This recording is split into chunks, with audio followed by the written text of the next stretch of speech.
भारत के साथ जो मुस्तकिल कशीदगी है, उसकी वजह से क्या दोनों मुल्कों को ये एहसास नहीं होता कि वो तरक्की से दूर दूर होते हैं, अगर वो आपस में मिल बैठकर कोई फैसला कर लें, ताकि मुल्क अवाम के लिए कुछ सूरत-ए-हाल बेहतर की जा सके? देखिए, इसमें हम अगर वसी तनाज़ुर में इस चीज़ को देखें, चूँकि आजकल की दुनिया में जो ममालिक हैं, उनकी मज़बूती देखी जाती है इक़्तिसादी मज़बूती से, ना कि उनकी फ़ौजें कितनी हैं। और ये सोवियत यूनियन का जब कोलैप्स हुआ, तो उसके बाद हमें ये सबक मिला, फिर ईस्टर्न यूरोप का भी हुआ, और अब तक ये सबक मिल रहा है।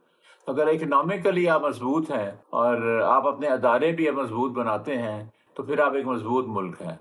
लेकिन अगर आप सारा आपकी तवज्जो इस तरफ है कि हम असला जमा करते रहें और हम किसी दूसरे मुल्क को ज़ेर कर लें। अब ज़ेर करने का फ़ैशन जो है वो ख़त्म हो गया। अब देख लीजिए, अभी हाल ही में जो जंग हुई है ईरान और अमेरिका और इनके दरमियान, तो वो ज़ेर करना, और इससे पहले अफ़गानिस्तान की मिसाल हमारे पास है, और पीछे चले जाइए तो वियतनाम की हमारे पास है मिसाल, इराक की मिसाल है। अब बड़ी कुव्वत भी छोटे मुल्क को भी ज़ेर नहीं कर सकते, क्योंकि वो बहुत ही उसमें पेचीदगियाँ हो जाती हैं और बहुत से अवामिल हो जाते हैं, उसमें शामिल हो जाते हैं। तो तो इसलिए क क्या ममालिक वही मज़बूत हैं और वही जी, वही तो रहेंगे डॉक्टर जो साहब इक़्तिसादी तौर पर। इक़्तिसादी तौर पर जो मज़बूत हैं।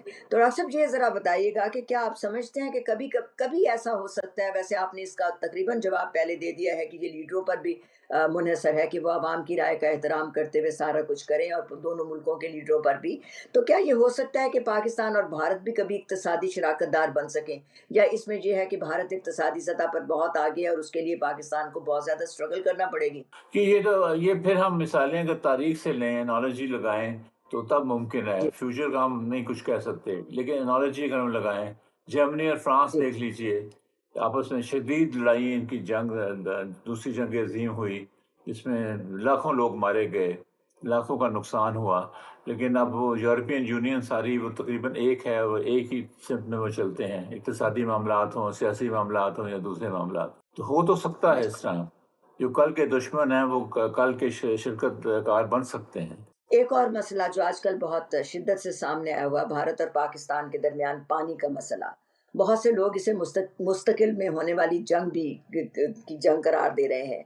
तो क्या वाक़ई आप समझते हैं कि पाकिस्तान भारत के दरमियान वाटर वॉर का ख़तरा मौजूद है? और अगर भारत सिंध-ताश माहदे से हटकर कुछ करता है या इस पर ज़्यादा कंट्रोल हासिल करने की कोशिश करता है, तो पाकिस्तान के पास सिफारती सतह पर, कानूनी सतह पर क्या ऑप्शंस मौजूद हैं?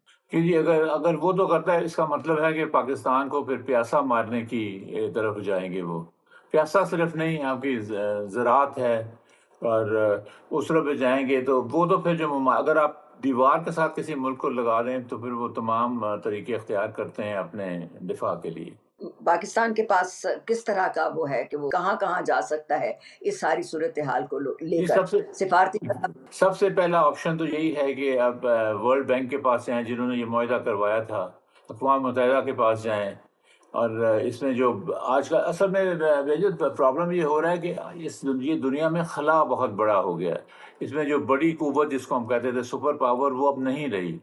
तो वो इसलिए आप किसको कुछ कहेंगे, किसको अपील करेंगे, किसको आप कहेंगे कि ये आप हमारे दरमियान सुलह करवाएँ या बातचीत करवाएँ, या दूसरे मुल्क को भी इनकरेज करें। चूँकि एक वैक्यूम आया हुआ है आजकल के ज़माने में, थोड़ा-सा अफ़रा-तफ़री का समा हमें नज़र आ रहा है दुनिया में।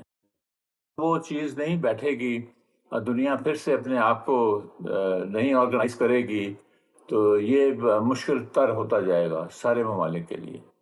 दूसरी जंग वगैरह की बात है, वो तो मैं करना ही नहीं चाहता इस प्लेटफ़ॉर्म के ऊपर, वो तो करनी ही नहीं चाहिए हमें।